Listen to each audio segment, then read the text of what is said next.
Krishna Hare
Hare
Okay.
कराहाचे विचार तरा भव सिंधू पार धरा संताची संगती मुखी नाम अहोराते आजा मेळ पापरासे पार पाव विले त्यासे धरा संताची संगती मुखी नाम अहोराते नका धुरे भरू डोळा नका धुरे भरू डोळा सेना सांगे वेळो वेळा धरा संताची संगती मुखी नाम अहोराते विठाला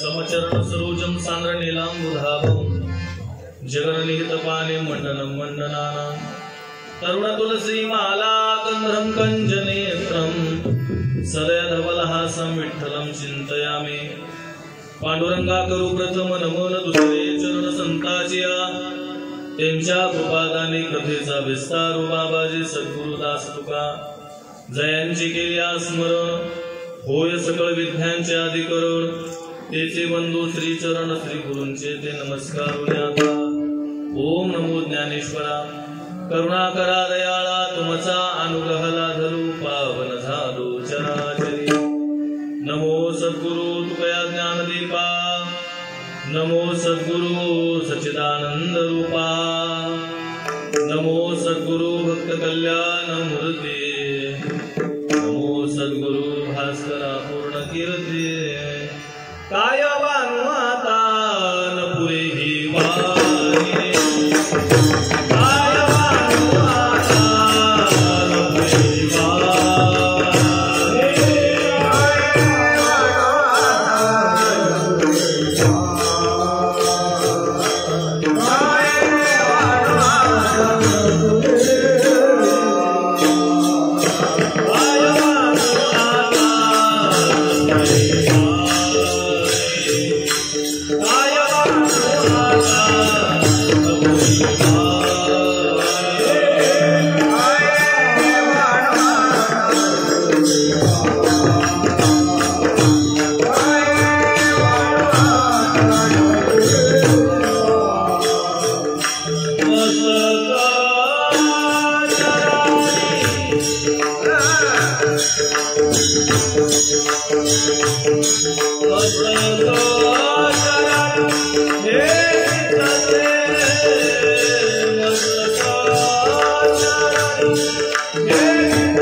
कराहाचे विचार कराभव सिंधुपार धरा संताची संगती मुखी नाम अहोराते. संत श्रेष्ठ सेना महाराज यांचा अभंग असून या अभंगामध्ये संत श्रेष्ठ सेना महाराज मिळालेल्या मानवी जन्मामध्ये भवसागर तरुण जायचं असेल तर साधूची संगती कशी करायची याचा माणसानं विचार केला पाहिजे असं गोड चिंतन या अभंगात करतायत.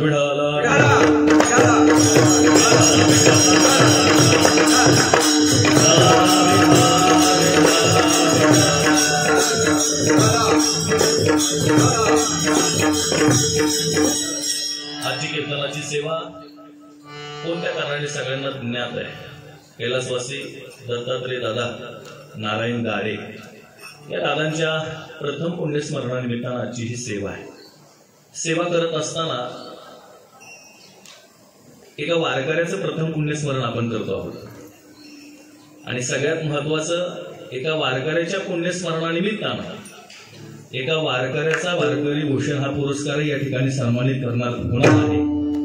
आता हे सगळं जीवनपट वाचत असताना वारकरी कुणाला म्हणायचं, वारम करोती कितीही वारकरी अशी असणारी गोड मंडळी आहेत. आता खरं तर थोडंसं बाबांनी उशिरा आलं पाहिजे होतं म्हणजे मग थोडं मोकळ्या मनाने चालतंय. एक तर ते नियमाला इतके कडक की थोडं गाड्या इकडं तिकडं नाही. महाराज आला नाही आला त्यांचा टायमिंग 6 म्हणजे 6 पण नाही ही नियमावली पाहिजे पुढे. आणि मला वाटतं एक सांगू का, वारकरी संप्रदायामध्ये सदाभाऊ वारकरींसारखी माणसं आहेत म्हणून तरी अजून संप्रदाय शिस्तीत कारण काळाची गरज आहे. आज आमच्यासारखी तरुण पोरं कीर्तन करत असताना प्रवचन करत असताना या माणसांनी आम्हाला जी दोरी दाखवून दिलेली त्या रेषेतच आम्ही चाललं पाहिजे कारण ही काळाची गरज आहे. आणि सगळ्या भूमिका मांडत असताना आज एका वारकऱ्याचं प्रथम पुण्यस्मरण करत असताना मी एकदा सगळ्यांपेक्षा छोटा आहे. चिंतन मांडताना मला काय मांडावं पण मला आज एका गोष्टीचा आनंद होतोय. हा गाडे परिवार जो आहे हा सर्वसामान्य परिवार नाही.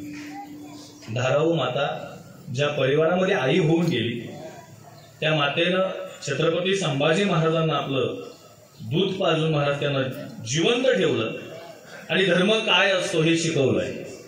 एक सांगू का, बारीक थोडंसं कीर्तन आहे का, मी एक अर्धा तासच कीर्तन करणार, जास्त वेळ कीर्तन करणार. आपण थोडासा जर इतिहासाचा दांडोळा घेतलात ना तर इतिहासामध्ये आपल्याला 2 आई अशा पाहायला मिळतात की त्या आईंनी त्या त्या व्यक्तीचं पालन पोषण केलं आणि त्या दोन्ही व्यक्ती धर्माच्या कामाकरता आपल्याला मिळाल्या. एक आहे देवकीने वाहिला यशोदेने पाळलेला. देवकीने जन्म देण्याचं काम केलं पण यशोदेनं पालन करण्याचं काम केलं ते भगवान श्रीकृष्ण आहे. आणि तुमच्या आमच्या करता त्यांनी सांगितले ती श्रीमद भगवद्गीता आहे. सईबाईंनी जन्म दिला पण धाराऊ मातेनं त्यांना जिवंत ठेवलं आपलं दूध पाजून. मला एकच या दुधाची किंमत सांगायची की दूध इतकं ओरिजिनल होतं की त्या दुधाचं रक्त झालं. ते रक्त साखळदंडानं बांधलं तरी धर्म बदललाय म्हणजे याचा अर्थ त्यांचं दूध काय. म्हणजे या सगळ्या भूमिका मांडत असताना या 2 आयांची किमया राज्य देश कधीच विसरू शकत नाही. अशा पवित्र कुटुंबामधले आपले दादा 1 वर्षापूर्वी गेलेत. दादांचं जाणं झालंय. मी सांगत असतो जो मनुष्य जन्माला आला तो मरणार निश्चित आहे. आणि अभंगही या भूमिकेतून का निवडला कारण माझ्या उजव्या बाजूला आज एक साधू बसले. वारी काय असते, वारी कशी केली पाहिजे, निष्ठेनं जगणं कसं असतं संप्रदायामध्ये, ह्या भूमिका महाराष्ट्रात चांगले चांगले कीर्तनकार फिरतात पण नियमावली निष्ठा आणि वारकरी संप्रदायाची तत्व म्हटलं याचा त्रिवेणी संगम म्हणजे सदाभाऊ वारकरी. आज हे सगळ्या भूमिका मला का मांडायचे कारण महाराज तो आनंद आहे आणि ते जीवन जगत असताना कधीतरी त्या आनंदावर पोचायचं असेल तर माणसाने विचार केला पाहिजे. आणि म्हणून दुसऱ्या चरणामध्ये चिंतन मांडत असताना धरा संतांची संगती या एवढ्यावरच मी बोलणार आहे, माझी सेवा संपवणार आहे. कारण कीर्तन करत असताना वर्ष श्राद्ध का करावं, कशा करता केलं पाहिजे, त्याचा परिणाम काय होतो, त्याचं फल काय मिळतं हे माझ्यापेक्षा तुम्हाला चांगलं माहिती आहे. कारण बसके जवळजवळ 7-8 कीर्तन करायचे ते सगळ्यांना ज्ञात आहे. पण हे वर्ष श्राद्ध करण्याच्या मागची भूमिका मांडत असताना दादा ऐका, मी सांगत असतो जाणं हे निश्चित आहे. कोणाला अमरपद इथं घेता आलं नाही, कारण या लोकाचं नावे मृत्यू लोक. उपजेते नासे नासिले पुनरपिदिसे हे घटिका यंत्र जैसे परब्रह्मी गा. या श्लोकाच्या या ओवीच्या खाली आलेली एक ओवी. ना तरी उदो असतो चिनी अपैसे अखंडित होत जात जैसे जन्म मरण तैसे अनिवार्य जगी. महाराज सांगतात ज्या सूर्याचा उदय झालाय त्याचा अस्त निश्चित आहे. जो सूर्य तुम्हाला उगवताना दिसतोय तो मावळताना सुद्धा दिसणार आहे. तसं ज्ञानोबाराय सांगतात जो मनुष्य जन्माला आला त्याचं मरण निश्चित आहे. पण दादा ते मरण कसं असावं, ते जीवन कसं असावं, तर त्या भूमिका मांडत असताना मला फक्त 17व्या अध्यायातले 2-3 श्लोक आहेत. त्या श्लोकांच्या भूमिकेतून दादांचं जीवन बसवायचे आणि सेवा संपवायची आहे. मिळालेला मनुष्य देह दुर्लभ आहे आणि दुर्लभ मनुष्य देह मिळाल्याच्या नंतर या देहानं काय करायचंय तर वासुदेवाचं स्मरण करायचं हे नागबाबांनी सांगितलंय आम्हाला.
शतवर्षाची गणना त्यामध्ये दुःख यातना तुम्ही आठवा मधुसूदना. वासुदेवाचं स्मरण करायला सांगितलं. मिळालेला नरदेह दुर्लभ आहे. या गावचा सप्ताह असेल, या गावची दिंडी आहे, दिंडीचा आयोजक नियोजक असेल, सप्ताह चालू करण्याच्या मागचं मार्गदर्शन असेल, या सगळ्या गोष्टी दादांनी या ठिकाणी केलेल्या आहेत. आणि म्हणून दादांविषयी बोलत असताना वारकरी संप्रदायाच्या भूमिकेतून त्यांचा पूर्ण परिवार अगदी नातींना सुद्धा माळा आहेत महाराज, सगळ्यांना माळा आहेत. म्हणजे हे एका वारकऱ्याचं घर आहे. आणि एक मी बोलायच्या पुढचं, अशा कुटुंबातली व्यक्ती मृत पावल्याच्या नंतर देवाचं वचन काय माहिती आहे, ती मृत पावल्यानंतर थेट माझ्या धामाला वास करते ही ताकद आहे. त्याच्या पुढचंच सांगायचंय, ज्या घरामध्ये ज्ञानेश्वरी आहे, ज्या घरामध्ये गाथा आहे, ज्या घरामध्ये वारकरी संप्रदायाचे विचाराची तत्वप्रणाली जपली जाते, ज्या घरामध्ये वैष्णवांची पूजा केली जाते, भगवान परमात्म्याचं वचन असं आहे देवा, ते घर दिसायला तुमच्याकरता जरी घर असेल तर देव म्हणतोय ते माझ्याकरता मंदिर आहे. अशा पवित्र असणाऱ्या घरामधली व्यक्ती गेल्यानंतर काळजी करू नका, ती कुठं जाणार आहे. देवाचं वचन आहे की ती माझ्या धामाला वास करत असते. आणि याला तुकोबारांचं प्रमाण आहे, तीच कुळं पवित्र आहे. पवित्र ते कुळ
जन्म घेती ज्ञानदेव म्हणे नाम जपा हरीचे परंपरा त्याचे कुळ शुद्ध. कोणतं कुळ पवित्र आहे? तुका म्हणे कोटी कुळे ती पुनीत भावे गाता गीत विठोबाचे. आज वातावरण सोडून बरं का, ते कुळ पवित्र आहे. आज अमित दादा असतील, त्यांचे नातू आहेत, त्यांची 3 मुलं, त्यांचे पंटू आहेत, नाती आहेत, हा सगळा परिवार आहे. थोडं बारीक आहे का बरं का, पण त्या परिवारामध्ये ती व्यक्ती गेल्याच्या नंतर ती पितर योनीमध्ये जात असते. आणि पितर तेव्हाच आशीर्वाद देतात ज्यावेळेस त्यांची शांती करतात त्यावेळेस. नाही तर आशाई कुळामध्ये काही मुलं जन्माला आले. तुकोबारांनी 2 प्रकारची मुलं गाथ्यामध्ये सांगितले. अहकटा त्यांचे करीती पितर, वंशी दुराचारी पुत्र झाला.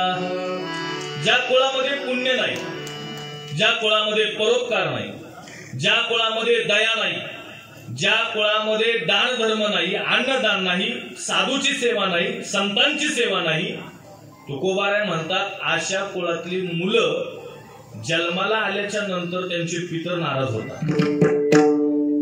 आणि पितर म्हणत असताना सांगतात तुकोबाराय, ती मुलं नाहीत, ती साक्षात विठाळाची मूर्ती आहे. म्हणजे याचा अर्थ तुम्हाला आम्हाला जीवन जगत असताना त्या परंपराही जपणं महत्वाचं आहे. आज बाकीच्यांचा जास्त मला परिचय नाही, पण अमित दादांचा परिचय आहे. छत्रपती शिवाजी महाराजांचं मंदिर राहुल महाराजांनी आपल्याला बांधलंय. सहकार्याची भूमिका काय जे लागल ते माझ्याकडून मी तुम्हाला देईन. वारकरी संप्रदायाची महाराज मंडळी आजही दादांना भेटले तरी रामकृष्ण हरी आहे, जे हरी आहे. नाहीतर बऱ्याच वेळा काय होतंय, माणूस माणसाला भेटला की आपण रामकृष्ण हरी म्हटलं का तर रामकृष्ण हरी म्हणून याचा भरोसा नाही. काही काही तर हसतीत महाराज, त्यांना असं वाटतं हे काहीतरी वेगळंच म्हणलंय का काय. रामकृष्ण हरी हा मंत्र आहे जो या घरानं जपलाय आणि नुसता परंपरेनं जपत आलेला आहे. माझ्या वडिलांची मी रासिका देवा, तुझी चरण सेवा पांडुरंगा. आणि म्हणून या परंपरेनं चालणारं हे घर आहे. बोलण्यासारखं पुष्कळ आहे देवा. पण मला खऱ्या अर्थाने एक सांगायचंय की मिळालेल्या देहानं देवाची सेवा करायची, मिळालेल्या देहानं राष्ट्राची सेवा करायची, मिळालेल्या देहानं आईवडिलांची सेवा करायची आणि मिळालेल्या देहानं आनंदी पंढरीची वारी करायची. जवळ हे सकळ सिद्ध आहे, हात चालावया पाये तवत्व आपुले सोहित पाहे तीर्थयात्रे जाय चुकू नको. म्हणून या कुटुंबामध्ये परमार्थ आहे, या कुटुंबामध्ये समाजकारण आहे आणि या कुटुंबामध्ये सगळ्यात महत्वाचे ती धर्मनिष्ठा आहे देवा. म्हणून या सगळ्या बाबतीत जर बोलायचं झालं तर अत्यंत साधं आणि सिंपल असणारे कुटुंब, पण वारकरी तत्वानं जगणारं कुटुंब आहे. म्हणून कधीतरी माणसाने या गोष्टीचा विचार केला पाहिजे. मला विचाराकडे यायचंय. का माणसाने विचार केला पाहिजे? कारण इतरत्र योनींना विचार करता येत नाही, फक्त माणसालाच विचार करता येतो. तुकोबारांनी एक अभंग सगळ्यांच्या पाठातला आहे, क्षणोक्षणा हसी करावा विचार तरावया पार हो सिंधू नाशिवंत देह जाणार सकळ आयुष्य खातो काळ सावधान. सावधानतेनं जर तो काळ आपली वाट पाहत असेल तर माणसानं सावध झालं पाहिजे याचा विचार करा. काही माणसं वयानं वाढलीत पण अजून त्यांच्याजवळ विचार नाही. तुकोबा यांना सांगतात, वयाच्या प्रभुदे विचारागा नाही समान तो देही बालकाच्या. माणसांजवळ विचार नसतील तर ती मनुष्य फक्त दिसायला जरी माणसं असली तरी ती लहान बाळं आहेत. हे तुकोबा यांच्या प्रमाणे. अजून तुकोबा थोडस स्पष्टपणे बोलतात, ज्या व्यक्तीजवळ विचारच नाही तो दिसायला जरी नर असला तरी विचार नसेल तर तो खर आहे. हे मी खरं बोलतोय बरं का, थोडं बारीक आहे का. नर आणि खर शब्द जवळचे. विचार नाही नर खर तो तैसा. तुकोबाऱ्यांच्या प्रमाणे तुकोबारे सांगतात, माणसाजवळ विचार नसतील तर महाराज तो दिसायला जरी मनुष्य असला तरी तो नर नाही, तो काय खर. याला श्री गुरु चैतन्य महाराजांनी तो गोड उदाहरण दिलंय. श्री गुरु चैतन्य महाराजांनी असं उदाहरण दिलं, नर शब्दातला न काढायचा आणि तिथं ख लावायचा, काय तयार होतोय? खर तयार होतोय. आणि खर शब्दातला ख काढायचा तिथं न लावायचा, काय तयार होतोय? नर. माणसामध्ये जर विचार नसेल ना तर गाढवात आणि माणसात फक्त नखा इतकंच अंतर आहे. म्हणून विचाराला फार किंमत आहे. आणि हे विचार करत असताना माणसाला विचार केला पाहिजे. का विचार केला पाहिजे तर त्याच्या मागचं कारण आहे देवा. काय का आज ही साधूची जी तत्व प्रणाली आहे या सगळ्या गोष्टी मांडत असताना सगळ्या संतांची प्रमाण विचारावर देता येतील देवा. आणि हे सगळ्या भूमिका मांडताना माणसाचा विचार केला पाहिजे, माणसाने विचार केला पाहिजे. नाहीतर आता ही 13 राहिलं नाही. दशक्रिया महाराज अवघड परिस्थिती झाली आणि लोकही म्हणतात बाप कुठे गेलाय तुम्हालाही माहिती नाही, आम्हालाही माहिती नाही. हिथं नैवेद्य फोटोला दाखवला तर बाबा स्वर्गात आहेत का वैकुंठात आहेत तुम्हालाही माहिती नाही, आम्हालाही माहिती नाही. कशाला वळणी नको त्या भानगडीत पडतात अशी म्हणणारी काही लोक आहेत. मग हे करायचंच का? हे केलंच पाहिजे. का करायचं तर त्याच्या मागचं कारण सांगतो. आपल्या वंशाची वृद्धी व्हावी असं वाटत असेल तर पितरांची पूजा करावी लागेल तेव्हा. भागवत वाचा. भागवतामध्ये 2य स्कंदामध्ये जे चिंतन आलंय ते फार गोड आहे. त्यांनी असं सांगितलं की आपल्या शरीरामध्ये जे अवयव आहेत त्या अवयवाची प्रत्येक वेगवेगळी देवता आहे. पायाची देवता विष्णू देवता आहे, हाताची देवता वरुण देवता आहे, जिभेची देवता आहे, त्यानंतर आपल्या बुद्धीची देवता श्री गणेश आहे. तसं आपल्या शरीरामध्ये जे रक्त आहे ना त्या रक्ताची देवता आपले पितर आहेत. म्हणजे आपल्या वंशाची जर वृद्धी व्हावी असं वाटत असेल, वंश वाढावा असं वाटत असेल तर सगळ्यात पहिली कृपा कोणाची लागते देवा? पितरांची कृपा लागते.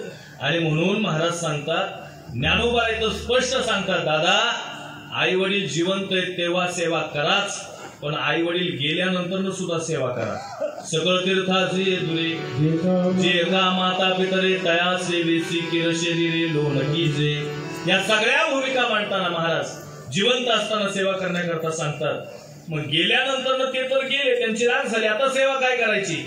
त्यांचा अंत्यसंस्कार करणं ही सेवा आहे. त्यांची दशक्रिया करणं हा सेवा आहे. त्यांचा 13व्याचा विधी करणं हा ही सेवा आहे. त्यांचं भरणी श्राद्ध करणं ही सेवा आहे. आणि ज्या तिथीला देह ठेवला त्या तिथीला येणार बरोबर वर्ष श्राद्ध करणं ही सेवा आहे. याला ओवी का माता पिता मरणे अंकित जे दिवस. ज्या दिवशी आई वडिलांनी देह ठेवला त्या दिवसापासून त्या मुलानं त्यांच्या असणाऱ्या सगळ्या विधी करणं हे मुलाचं किंवा मुलीचं कर्तव्य आहे. म्हणून आज दादांचं तुमच्यातून आमच्यातून जाणं झालंय. त्यांच्या परिवाराने सेवा केलीच, पण गेल्यानंतर सुद्धा प्रथम पुण्यस्मरणानिमित्तानं एका साधूचा सन्मान व्हावा आणि प्रथम पुण्यस्मरणानिमित्तानं हरिभजन आणि हरिकीर्तन व्हावं याच्याकरता सुद्धा बुद्धी सात्विकच असावी लागते देवा, बरं का? नाहीतर हे आता अवघड आहे. आणि याच्या पुढे बोलू का? या कुटुंबाविषयी मी एक बोलतोच. त्या असणाऱ्या दादांच्या जीवनातला असणारा सगळा जो प्रवास आहे, 2च वाक्य आहेत फक्त. त्या जीवनामध्ये जीवन जगत असताना त्या दादांचा माल घेतलाच, पण त्याच्याबरोबर दादांची माल सुद्धा या कुटुंबाने घेतली, हे सगळ्यात महत्वाचं आहे. कारण आता काय झालंय, गावोगावी वडिलांचा आजोबांची जी काय ना ते फक्त मालावरच लक्ष आहे, मालेवर लक्ष नाही. माझं तुम्हाला बोलणं चांगलं कळतंय कारण तुम्ही चांगले वारकरी आहेत म्हणून मला बोलायचंय. मुलांचे जे लक्ष आहेत ते प्रॉपर्टीवर आहे, तिसऱ्यावर आहे, माळेवर लक्ष नाही. पण हे कुटुंब इतकं गोड आहे की महाराज या कुटुंबातली प्रत्येक व्यक्ती माळकरी आहे. आणि तुकोबाराय सांगतात अशा कुटुंबाविषयी मला हेवा वाटतो, यात नवल नाही, देवाला सुद्धा हेवा वाटतो. एवढी ताकद आहे त्या कुटुंबामध्ये. आपुली अहिता, आपुली अहिता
धन्य माता पिता तयाचिया कुळी कन्या पुत्र होते जे सात्विक तयाचा हरिक वाटे देवा. तुकोबाराय सांगतात संतांचे आप्त नव्हती ते संत. संतांच्या मुलांना मी संत म्हणणार नाही, त्यांची सेवा करणार नाही. असतीलच कोणी तर ते त्यांच्या घरचे, मी त्यांची सेवा करायला मोकळा नाही.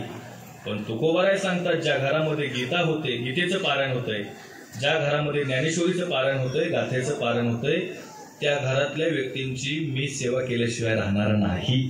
ही भूमिका कधीतरी समजून घेतली पाहिजे. का मला मुद्दे मांडायचे? कारण दादांनी जी वारी केली, दादांनी जे वारकरी जीवन जगलंय, दादा त्यांचा शेवट गोड झालाय. का गोड झालाय? कारण आज दत्तात्रय दादांचं जाणं जरी झालं असलं, पर्वकाळ त्यांनी चांगला साधलाय. पर्वकाळ तो कोणता आहे? आता चालू आहे ते उत्तरायण चालू आहे. आता आयन कोणतं चालू आहे? उत्तरायण चालू आहे. इच्छामरणी पितामह भीष्माचार्य हे इच्छामरणी असताना सुद्धा ते म्हणतायत मला मरण हे उत्तरायणातच आलं पाहिजे. म्हणजे चांगल्या चांगल्या माणसांनी देह ठेवलाय तो कोणत्या काळात? उत्तरायणामध्ये. आणि म्हणून दादांनी वारी केली, नामचिंतन केली, साधना केली, उपासना केली. अत्यंत चांगल्या पर्वकाळामध्ये देह ठेवलाय. कारण उत्तरायणामध्ये जी माणसं मरतात ती थेट देवाच्या पायाजवळ जाणार असते. हे मी माझ्या पदरचं बोलत नाही. शरपंजरी पडलेले पितामह भीष्माचार्य ऐकताय, भेटण्याकरता देव गेले, द्रौपदी 5 पांडव गेले. गेल्यानंतर देव आणि ते 2 जण बोलू लागले, पितामह भीष्माचार्य काही 2-4 धर्माच्या गोष्टी आम्हाला सांगा. तेव्हा पितामह भीष्माचार्यांनी सांगण्याकरता सुरुवात केली. दान धर्मान राजधर्मान मोक्ष धर्मान विभागशा श्री धर्मान भगवत धर्मान सदाशिव्या समागता. या सगळ्या भूमिका मांडताना पितामह भीष्माचार्यांनी सांगितलं आणि ते धर्मही सांगून झाले. त्यावेळेस पितामह भीष्माचार्यांनी शेवटी विनंती केली, देवा माझी जी एक मुलगी आहे ना, तेवढी मुलगी तुझ्या चरणाजवळ घे. ऐकताय ना कीर्तन? अवजाचं लग्न झालं नाही, त्याची मुलगी कशी काय असू शकते? आणि तरी तुम्ही माना आलवताय, म्हणजे तुम्ही कोणत्या रेंजमध्ये कीर्तन ऐकताय? मला मुद्दा जो मांडायचा बारीक आहे का? इच्छावरणी पितामह भीष्माचार्य, माझ्या मुलीला तेवढं तुमच्या चरणाजवळ घ्या.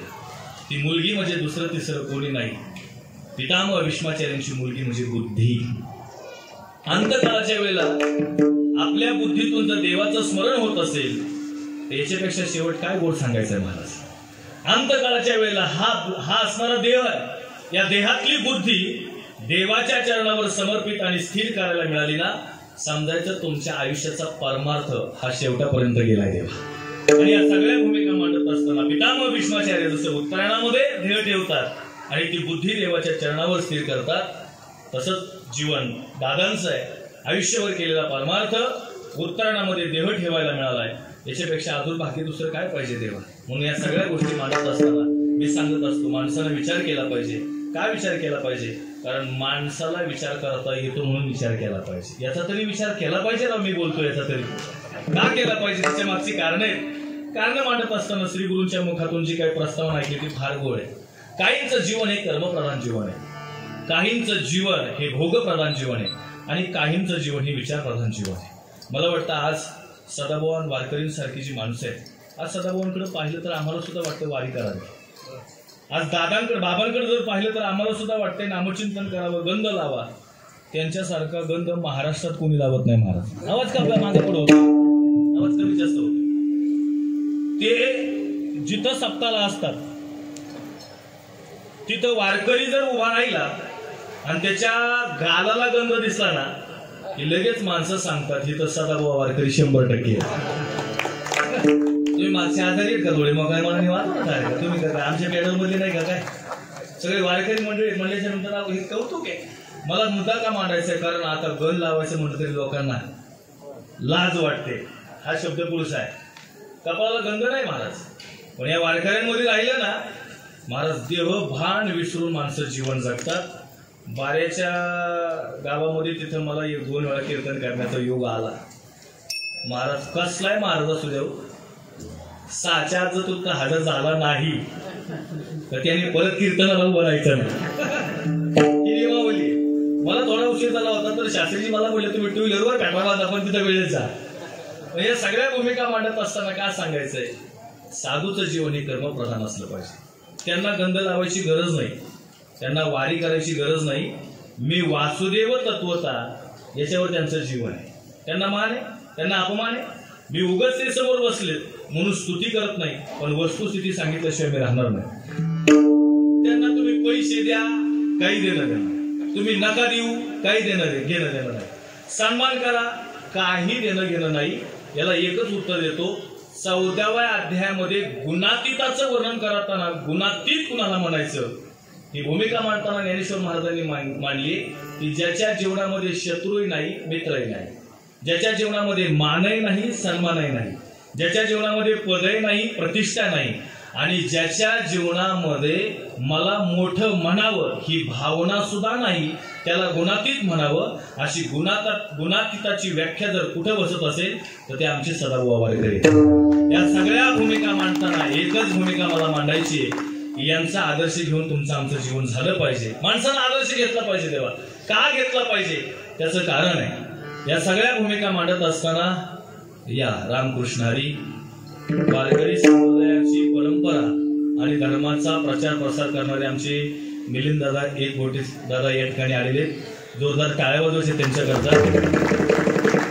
गोसेवा काय असते, धर्मसेवा काय असते हे त्यांनी सांगावं मला. आता ही आजचा जो मंडप आहे ना, हा मंडप धर्मनिष्ठ मंडप ह्याचा बरं का. विठाला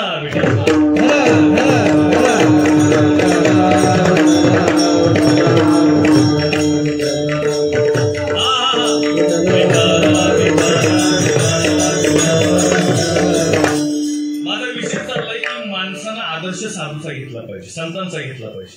आणि साधूनं सुद्धा कर्मच केली पाहिजे. साधूनं कर्म साधना अवस्थेतही केली पाहिजेत आणि साध्य अवस्थेतही केली पाहिजेत. का केली पाहिजेत त्याच्या मागची कारण असेल. साधूकडे पाहून मनुष्य जीवन जगत असत. साधू बिघडला, पिढी बिघडली. साधूनी एखादच मोडली, गाव जेवायला बसलंच. याचा अर्थ असा आहे, साधूनं एखादं कार्य चुकीचं केलं, पिढी त्या पद्धतीने जीवन जगत असते. आणि म्हणून साधूनं आदर्श जीवन जगलं पाहिजे. याला उदाहरण सद्गुरू जोग महाराजांच्या वारकरी शिक्षण संस्थेमध्ये गुरुजी होऊन गेले गुरुनाम गुरु श्री बंकट स्वामी महाराज. आदर्श काय असतो साधूचा. महाराज त्यांचा काकडा ऐकण्याकरता बालगंधर्व स्वतः जाऊन बसायचे. आजही तुम्ही पंढरपुरामध्ये गेले, 3 मजली बिल्डिंग आहे. तिन्ही माळे सकाळी 3 वाजता फुल व्हायचे. कुणाचा काकडा ऐकण्याकरता? बंकट स्वामी महाराजांचा. पण बालगंधर्व एक दिवशी त्यांना बोलता बोलता म्हटले, स्वामीजी आम्ही तुमच्या काकड्याला येतो, कधीतरी तुम्ही आमच्या नाटकाला येत चाला की. स्वामीजींनी जे उत्तर दिलं ते फार गोड आहे. स्वामीजींनी सांगितलं, मी नाटकाला आलो असतो, पण मी ज्या जोग महाराज वारकरी शिक्षण संस्थेमध्ये विद्यार्थी शिकवतोय तिथं कीर्तनाचा अभ्यास करणारे 400 विद्यार्थी आहेत. किती? 400 विद्यार्थी आहेत. जर मी तुमच्या नाटकाला आलो ना तर ते 400 विद्यार्थी तमाशाला गेल्याशिवाय राहणार नाहीत. हा आदर्श साधूचा आहे. आणि म्हणून मला वाटतं जीवन जगत असताना, या सगळ्या भूमिका मांडत असताना साधूचं जीवन हे कर्मप्रधान आहे. काय झाले दादा? हा, कारण आवाजच गेलाय सगळा. साधूचं जीवन हे कर्मप्रधान आहे. झालं ऐका. पशु पक्ष्यांचं जीवन हे भोगप्रधान आहे. पशु काय? पाप पुण्य जाणती. पशूंना पापही कळत नाही, पुण्यही कळत नाही. दिवाळीच्या सणाला आपण गाडी घेतो. गाडी देवळापुढे पूजली जाते, घरापुढे पूजली जाते, नारळ फोडला जातो, हार घातला जातो. सगळे घरामध्ये जातात. सगळे पेढे एकमेकाला वाटतात. आणि तेवढ्यामध्ये एक कुत्रं येते.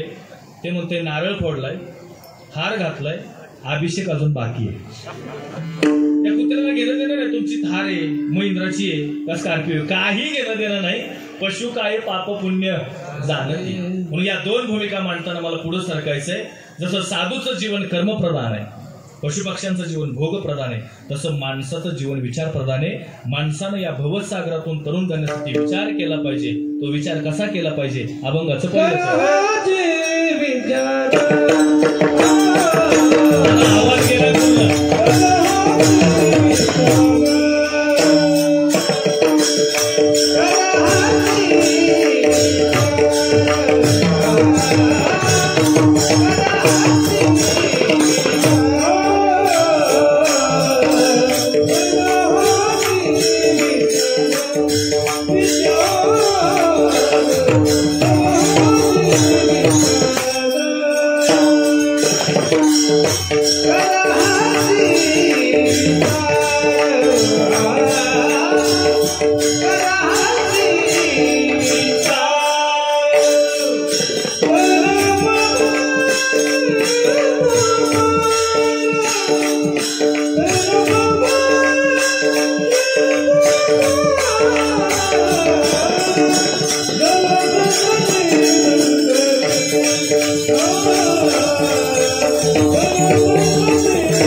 माणसाने विचार काय केला पाहिजे की या भवसागरातून तरुण जाण्याकरता. आवाज कमी जास्त का होतो? व्होल्टेजचा प्रॉब्लेम. ठीक आहे. माणसाने विचार केला पाहिजे. तो विचार मांडत असताना तो विचार काय आहे? मी कोण आहे, मी कशा करता आलो आणि मला काय केलं पाहिजे.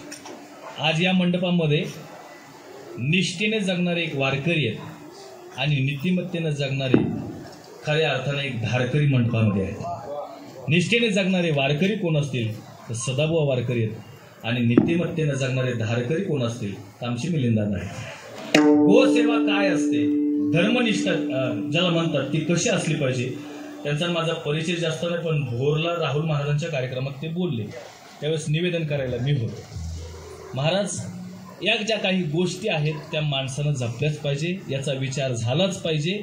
नेमका टायमिंगलाच माझा आवाज गेलाय, असं झालं. आता ही गंमत का सांगायचंय? कारण काही करा, कोणत्याही जातीत या, कोणत्याही पंथात या, कोणत्याही कुळात जन्माला या, कोणत्याही जिल्ह्यात जन्माला या, कोणत्याही भागात जन्माला या, धर्माला विसरून जमणार नाही. धर्माला विसरून जमणार नाही, याची कुठंतरी आपण दखल घेतली पाहिजे. आणि मी सांगत असतो दादा, साधूचाच आदर्श घ्या, छत्रपती शिवाजी महाराजांचा, छत्रपती धर्मवीर शंभू महाराजांचाच आदर्श घ्या. का घ्या?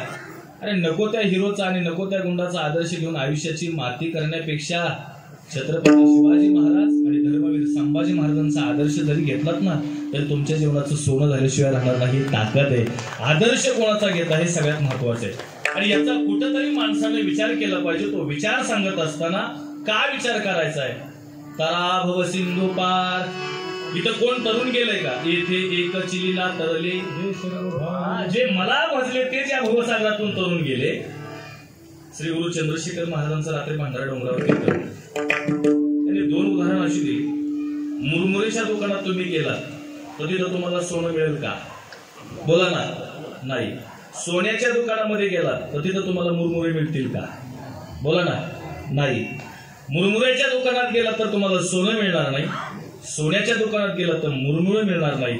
पण ऐका, मुरमुरेच्या दुकानात जर गेलात तर त्यांना म्हटलं तुम्ही सोनं घेऊन या तर ते घेऊन येतील का? येऊ शकत नाही. पण सोन्याच्या दुकानात गेलात ना, त्याला सांगितलं मुरमुरे घेऊन ये, बोला ना, अहो घेऊन येतील. त्याचं ऐकलं की मला बरं वाटतं. तसं तुम्ही प्रापंचिक जीवनातल्या माणसाकडे गेलात ना, तुम्हाला सोनं मिळणार नाही. पण जे समाधानी आहेत, जे आनंदी आहेत, जे सुखापर्यंत पोहोचलेत, त्या संतांजवळ गेलात ना की मुरमुरण्यासारखं थोडंसं सुख प्रपंचातलं तुम्हाला ते दिल्याशिवाय राहणार नाही. याच्यामुळे संतांच्या जवळ जायचंय.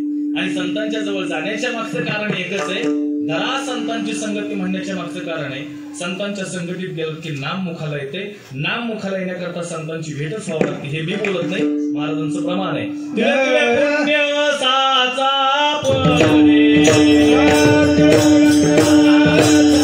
आवाज क्लिअर करा, आवाज. तरी हे बहुता जनामी बोले,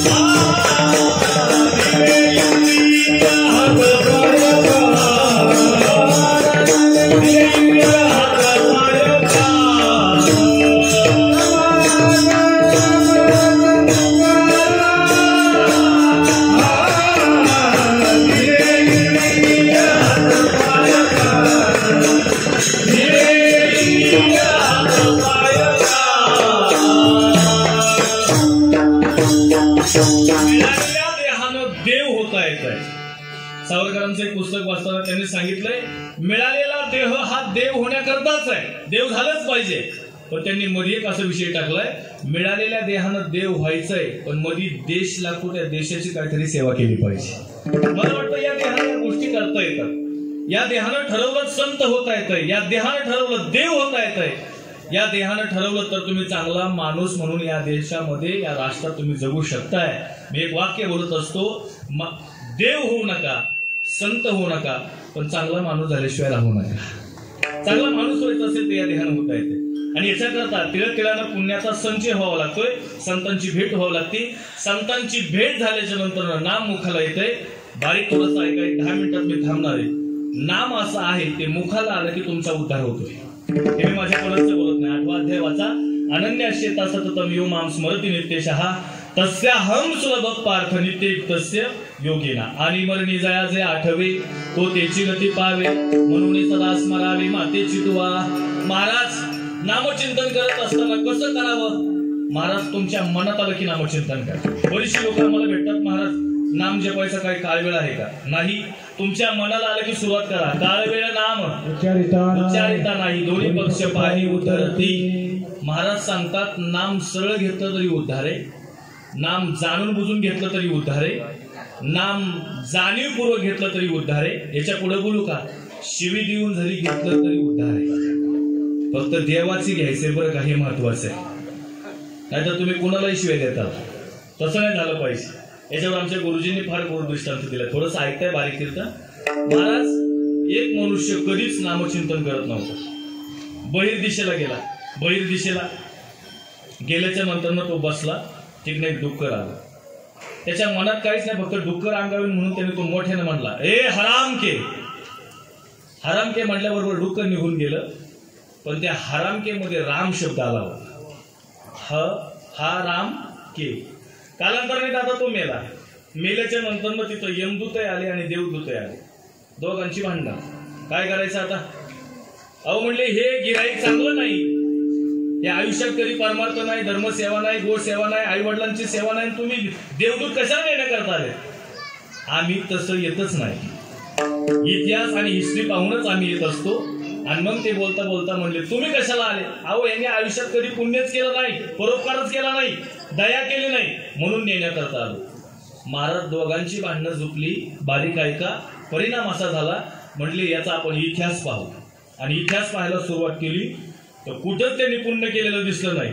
पण ते डुकराला हरामके म्हटलं का, तिथं राम नामाचा शब्दाचा उच्चार आल्याच्या नंतर ते म्हटले तिथं राम नामाचा शब्दाचा उच्चार आलाय. काय करायचं आता? महाराज या दोघांनाही कळाला. म्हणले ज्याने सृष्टी उत्पन्न केली त्या ब्रह्मदेवाकडे आपण जाऊ. ब्रह्मदेवाकडे गेल्याच्या नंतर अहो म्हणले रामनामाचं महात्म्य महत्व काय, आम्हाला काय कळना, तेवढं आम्हाला सांगून द्या. काय झालंय? अहो म्हणले हे चुकून हरामके म्हटलंय. देवदूत न्यायला आलेत, यमदूत न्यायला आलेत. आता दोघांच्या भांडणामध्ये काय नेमकं करावं आम्हाला काय कळना. काय करावं लागेल? ते म्हटले मी नामचिंतन केलंय, ध्यान केलंय, पण नामाची ताकद काय मला एवढी अजून माहिती नाही. मग लगेच त्याला पालखीमध्ये बसवलं. रामनामाचं चिंतन कोण करतंय?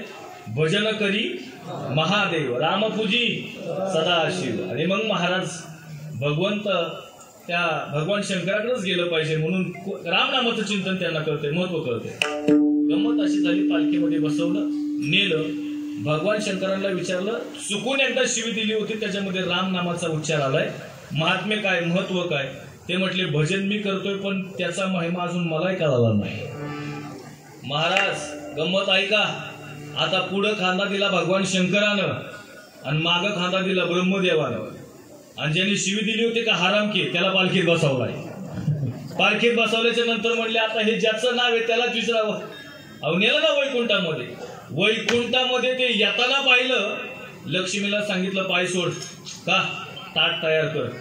ज्या अर्थी भगवान शंकरानं खांदा दिलाय आणि माग ब्रह्मदेवानं खांदा दिलाय, त्या अर्थी माणूस हलक्या क्वालिटीचा नसला पाहिजे.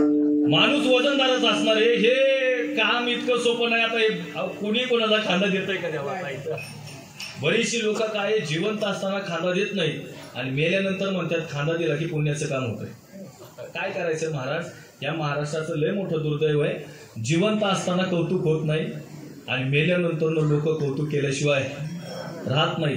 मला एक जण म्हटला, महाराज लोकांनी माझं कौतुक केलं पाहिजे. मी त्याला म्हटलं, तुला मारावं लागेल. मेल्याशिवाय कौतुकच नाही ना देवा, मारावं लागेल. सिंधुताई सपकाळांची मुलाखत वाचली. ते म्हटले, मी लंडनला गेले, अमेरिकेला गेले, तिकडल्या लोकांनी माझं मार्गदर्शन केलं, मार्गदर्शन ऐकलं. मी बांगलादेशच्या भागामध्ये गेलो, तिकडे गेल्याच्या नंतर त्या लोकांनी सुद्धा माझं मार्गदर्शन ऐकलं.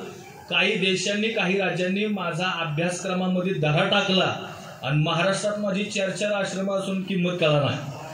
किंमत करा नाही याचा अर्थ काय? बारीक आहे का? गंमत अशी झाली, त्यांनी सांगितलं, माणसाची महाराष्ट्रात स्तुती होते, पण कधी? मशानात मेल्यानंतर. आणि मग आम्हाला भेटतात महाराज, अख्ख्या गावात त्याच्यासारखा बोलणारा नव्हता हो. कधी? हे द्रौपद तुम्ही म्हणा, मी नाही म्हणणार, मेल्यानंतर ना महाराज. आता ते भगवान शंकरांनी खांदा दिलाय, ब्रह्मदेवाने खांदा दिलाय. देवाने विचार केला, ज्या अर्थी भगवान शंकरानं खांदा दिलाय, ब्रह्मदेवानं खांदा दिलाय, त्या अर्थी गिराईक साधन आहे. लक्ष्मी ताट बनव, कशाचं? ओवळण्याचं. आणि महाराज पालखी खाली ठेवल्याबरोबर भगवान विष्णूने ताट घ्यावं.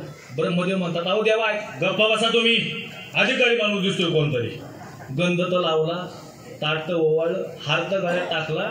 तेवढ्यात ब्रह्मदेव महाराज म्हटले, मोठ्याने वरडले, देवा अहो ऐका, जे करताय ना त्याच्या लायकीचं हे नाहीये. अहो मग हे कसं काय, इथपर्यंत कसं काय आलंय? अहो काय नाही, हे फक्त बहिर्दिशेला बसलं होतं, डुक्कर आलं म्हणून हरामके म्हटलं.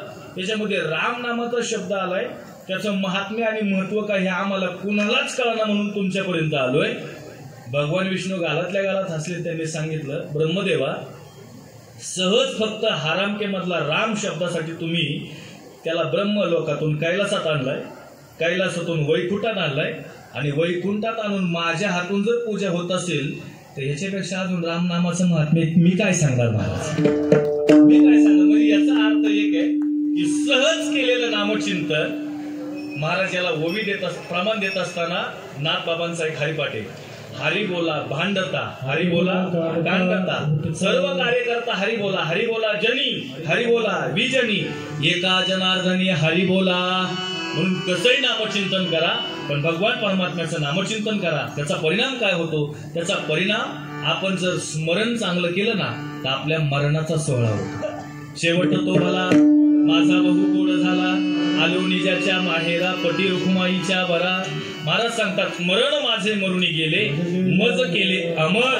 आम्हाला अमर व्हायचं असेल तर माणसानं स्मरण केलं पाहिजे. आणि ते स्मरण व्हावं असं वाटत असेल तर संतांच्या संगतीत यावं लागतं. अभंगाचं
संतांची संगती धरल्याच्या नंतर नाम मुखाला येते. घरा संतांची संगती, मुखी नाम आहोराती. म्हणून जीवन जगत असताना कोण कधी जाईल याचा भरोसा नाही. आजा गेला पणजा गेला, बाप मसना गेला, देखत देखत नातू पण तू तोही तैसा झाला. मला जाग होण्याचं काम जाग होण्यासाठी जी संधी आम्हाला संतांनी प्राप्त करून दिली याचा कुठेतरी विचार झाला पाहिजे. महाराज या नामचिंतनाला कोणाचा उद्धार करत लगेच तिसरं चरण सांगतात. आजा मिळ पापरासी पार पावविले त्यासी. सहज नारायण शब्दाचं स्मरण केलं, उच्चार केला, अहो त्याचा उद्धार झाला. म्हणून महाराज नको त्या गोष्टीचा अहंकार, नको त्या गोष्टीचा मीपणा घेऊन जीवन जगू नका. का नका? त्याच्या मागचं कारण सांगतो. रावणाची लंका सोन्याची होती ती जळाली आहे आणि देवाची द्वारका सोन्याची होती ती बुडाली आहे. हे दोघही जर एवढे त्यांची राख होत असेल, आपलं 1 ग्रॅम पुढे घेऊन बसता. म्हणजे रावणाची लंका जळाली, देवाची द्वारका बुडाली आहे, दोघांचंही जाणं झालंय, दोघांनाही जावं लागलंय, सगळं इथंच ठेवून. म्हणून सेना महाराज सांगतात नका डोळे भरू डोळा.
नको तो अहंकार, नको त्या गोष्टीमध्ये अडकून पडू नका.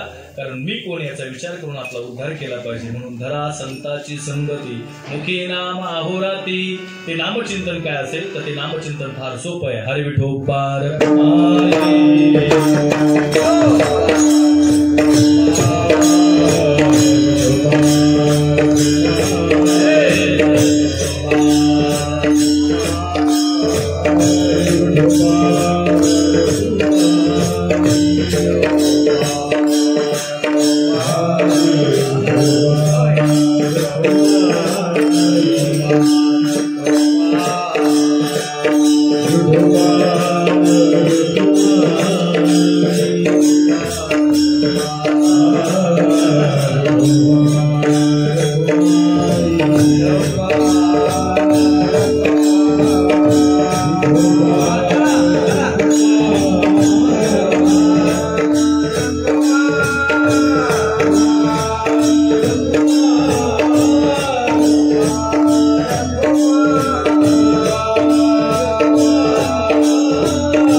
वारकरी संप्रदायाचे एक विचारवंत आपल्या भागाचं भूषण शास्त्रीजींनी फोन केला. राहुल महाराजांनी मला म्हटले महाराज सेवा करायची. त्यानंतर आबा असतील, अमित दादा असेल, त्यांच्या माध्यमातून येण्याचा हा योग आहे. खरं तर वास्तविक पाहता तर नावं घ्यायची कुणाची ठेवायची कुणाची असा प्रश्न आहे. सगळेच गोड मंडळी आहेत. सगळ्यांच्या चरणावर मी नतमस्तक होतो. कैलासवासी दत्तात्रय नारायण गाडे यांच्या प्रथम पुण्यस्मरणानिमित्तानं त्यांच्या कुटुंबियांनी या ठिकाणी गोड असं आयोजन केलेलं आहे. त्यांची मुलं शिवाजी दत्तात्रय गाडे, पांडुरंग दत्तात्रय गाडे, त्यांची मुलगी रंजना रामदास भाटे, त्यानंतर त्यांच्या 2 सुना आहेत, पुष्पा, अनिता, नातू अमित दादा आहे, सुमित, गणेश, मुक्ताई, सई, त्यानंतर नाचून सोनाली, प्रियंका आणि पंतू, मयुरी, ओंकार, परी आणि शिवन्या असा हा त्यांचा परिवार जोडून या धनउत्तम व्यवहारी उदास विचारे द्यायचं करी. आजचा हा पर्वकाळ, आज खरं तर होळी आहे. आता होळी म्हटल्याच्या नंतर त्या होळीमध्ये दहन काय करायचं तर आपण गवऱ्या टाकत असतो, चांगली असणारी फाटी आणून त्याच्यामध्ये टाकत असतो, लाकडं टाकत असतो. पण होळी मला वाटतं खऱ्या अर्थानं साजरी व्हावी असं वाटत असेल तर आपल्या आयुष्यामध्ये जे काही काम, क्रोध, लोभ, मत्सर, द्वेष या सगळ्यांची होळी केली पाहिजे, राग केली पाहिजे. आणि मग जसं होळी झाल्याच्या नंतर रामकृष्णारी वसंत ऋतू येतो, झाडांना पालवी फुटली जाते, बहर येतो, सावली देण्याचं काम काय करतात, वृक्ष करतात, झाडं करतात. म्हणून त्या असणाऱ्या एवढ्याही कडाक्यामध्ये उन्हाळ्यामध्ये त्या झाडांना पालवी फुटली जाते. तसं एकदा का ह्यांची होळी झाली की तुमच्या आमच्या जीवनात सुद्धा सुखाची पालवी फुटेल, आनंदाची पालवी फुटेल, समाधानाची पालवी फुटेल. मला वाटतं खऱ्या अर्थानं अशा पद्धतीनं होळी झाली पाहिजे. म्हणून या ठिकाणी झालेली सेवा सगळ्यांच्या चरणावर, श्री संत ज्ञानोबांच्या चरणावर समर्पित करतो आणि सेवेला पूर्ण देतो. नाम उल्लेख मी आता कोणाचाही करत नाही, सगळ्यांच्या चरणावर नतमस्तक होतो. विठ्ठल जय जय.